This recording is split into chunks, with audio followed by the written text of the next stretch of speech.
На третьем этаже надвратной башни Якутского острога. День города. И здесь интересная выставка. А вот ее основатель. Представьтесь, пожалуйста. Я не только автор, это, конечно, выставка посвящена Павлу Андреевичу Юшманову. В этом году ему исполняется 155 лет. А как вас зовут, хоть представьте? Меня зовут Александр Дьяконов, вы прекрасно меня знаете. Ну, кто-то не знает. Как вы, да, автор, да, ну, для зрителей Александр Дьяконов, я ответственный секретарь Всероссийского общества охраны памяти истории и культуры Якутского регионального отдела. Вот в этом году исполняется 155 лет со дня рождения Павла Андреевича Юшманова. Это наш глава города Якутска, который на протяжении с 5 по 17 год был нашего города. Он 4 раза избирался, и самое главное, почему вот именно на третьем этаже, на третьем ярусе, скорее всего, будет вернее, именно выставка посвящена ему, потому что он именно в 1911 году был руководителем первой реставрации символа, историка, архитектурного символа нашего города Якутска. Давайте пройдем, посмотрим, что вот здесь у нас представлено. Дело в том, что, конечно, при Павле Андреевиче Юшманове было сделано огромные дела.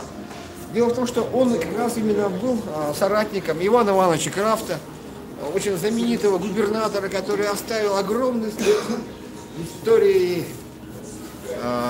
нашей республики, на тот момент области.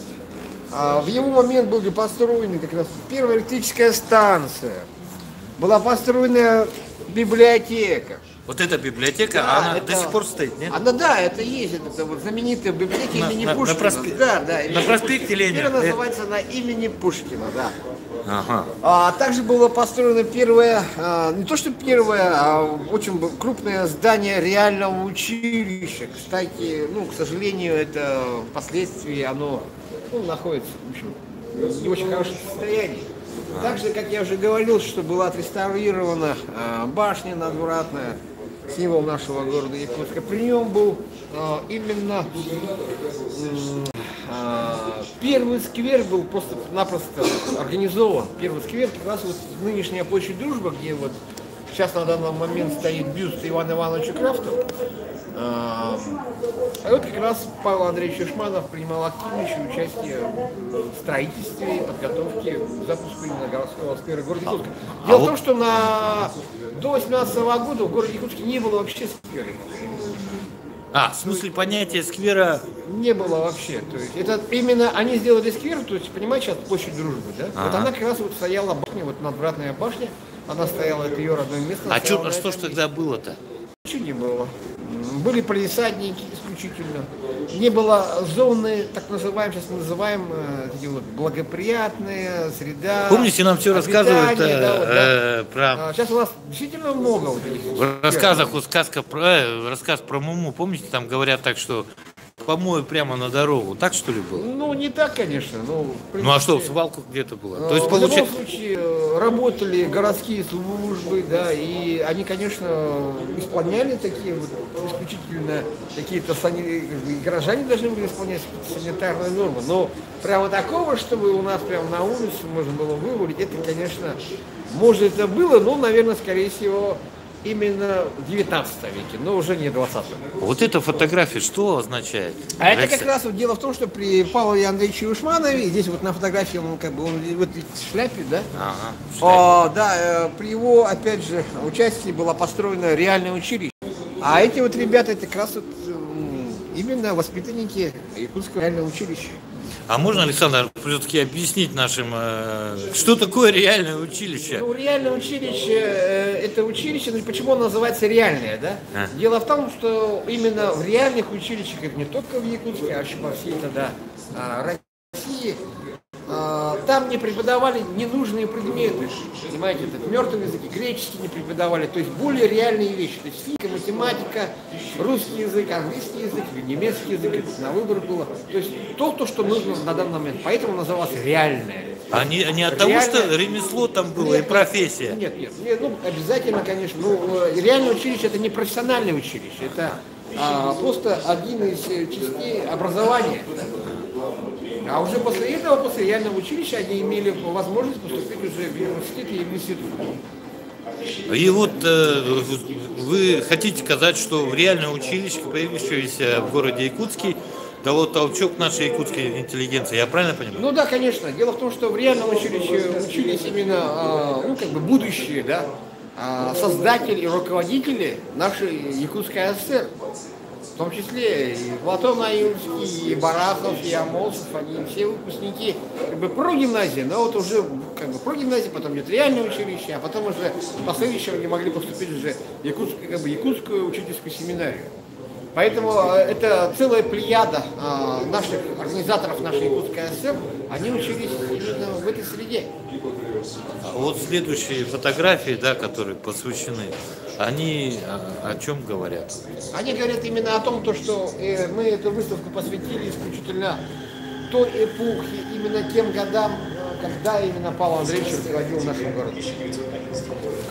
То есть строительство, опять же, Якутское областное, да, казначейство, нынешний часть этого Национально-художественного музея, сейчас там выставка западноевропейского искусства. Это напротив Да. театра Площадь Дружбы, да?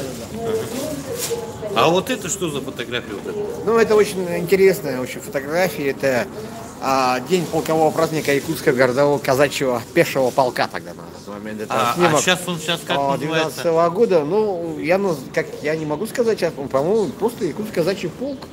Просто это тот полк, это как бы который Севастополь. 12-й год. Это 12-й год. Это Якутский казачий пеший полк. Тут, кстати, вот те вот коренные казаки, наши якутяне, они здесь могут увидеть огромное количество, в смысле, найти своих предков. Тут же Бессоновы, Казанцевы. А далее? А вот это что за? Это Якутский окружной суд. Но, к сожалению, его сейчас уже не существует. Он был снесен. Буквально где-то в начале 80-х годов, 20 века. А наиболее такие интересные здесь, ну, может быть... Ну, я не знаю, тут, в принципе, все... Мне сказали, что Про каждую фотографию можно долго-долго и рассказывать. А Якутская городская дума при Ушманине появилась или не? Нет, конечно, она была до него, естественно. Ну, а стала настоящей? Да, именно такая активность городской жизни, она, конечно, была вот именно вот в период правления Ивана Ивановича Крафта и Павла Андреевича Юшманова. А можно пройти тогда пока... Ну, давайте так. Да. И наиболее интересные моменты. Наиболее интересные моменты, дело в том, что в свое время, да, вот мы нашли непосредственно дом, в котором жил Павел Андреевич Юшманов, и мы выявили, что дом стоял, соответственно, на площади, не на площади, возле площади Орджоникидзе, улица вот эта идет нынешняя Орджоникидзе, да? Нет, виноват, не Орджоникидзе, а проспект Ленина, и он как раз стоял вот там, где вот знаменитая арка, бывшая волна. Вот его дом там находился, и вот мы буквально лет 15 Арка назад... Кафе «Волна» — это площадь Орджоникидзе. Площадь Орджоникидзе, да. Это проспект Ленина, она раньше называлась улицей Большой. И вот мы нашли обнаружили этот дом, который был перенесен впоследствии уже в 50-х. Получается, что там годах. стоял по нарке вот этот дом, потом его куда-то... Да, его перенесли на территорию областной больницы. И что, он живой? До сих пор так стоит, да. Как стоит? Ну, стоит, вот, перенесенные, вот, данные номера на бревнах, они указывают на то, что здание было перенесено. И что с ним будет еще? Или так но мы надеемся, да, то, что вот и городские власти, и республиканские власти окажут нам содействие, чтобы мы это здание, конечно, перенесли в то нужное место, чтобы в дальнейшем представители интеллигенции города и государственности могла воочию увидеть это здание. Дело в том, что не просто это здание интересно, дом Павла Андреевича Юшманова, но просто интересно как элемент городской архитектуры начала 20 века нашего города. А вот из современности я смотрю здесь. Ну вот, дело в том, что вот, да, сейчас вот, ну, вполне возможно, что и благодаря нашей деятельности в какой-то мере, да, вот буквально там 15 назад была названа улица имени Павла Андреевича Юшманова. Это микрорайон Стерх. Там же рядышком... Это где Стерх? Ну, это Стерх, как бы он между ДСК и речевой школой. Это новый микрорайон, это ИЖС. И рядышком там как раз вот параллельно идет улица имени Ивана Кравчука. Александр, как будет работать выставка? Но, к сожалению, у нас выставка, она посвящена, как бы, она работает только в дни вот это празднования нашего города Якутска. И, к сожалению, мы, конечно, уже сезон как бы у нас заканчивается, и она будет функционировать только уже весьма будущего. А если вас попросят лично где-то Да, организовать? конечно. Дело в том, что организованные экскурсии мы, конечно, организовываем. То есть на третьем этаже зимой уже ничего не будет? Ну, нет, она будет стоять, так что просто доступа, свободного доступа. Александр, скажите свои контакты, может кто-то захочет выездную выставку? Я думаю, дело в том, что наши контакты вбиты в Тугис, в Лагис, и там спокойно вы можете найти наши контакты, написать и связаться. Ну и что вбивать? Четко скажите. Ну, мало того, да, что мы... Дело в том, что мы эту башню, опять же, говорим, что мы открыли ее в прошлом году, это именно Всероссийское общество охраны памятника истории и культуры.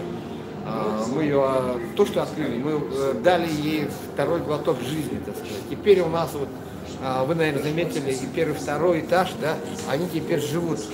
У нас очень хорошая, в принципе, достаточно информативная выставка, посвященная самой башне, истории этой башни. Еще раз хочу напомнить, что наша башня – это историко-архитектурный символ нашего города Якутска. И в Тугисе как она звучит? Надвратная башня Якутского острова. Эта башня напоминает какой год и так далее. Она у нас идет по адресу улица Кирова, 10Б. Спасибо.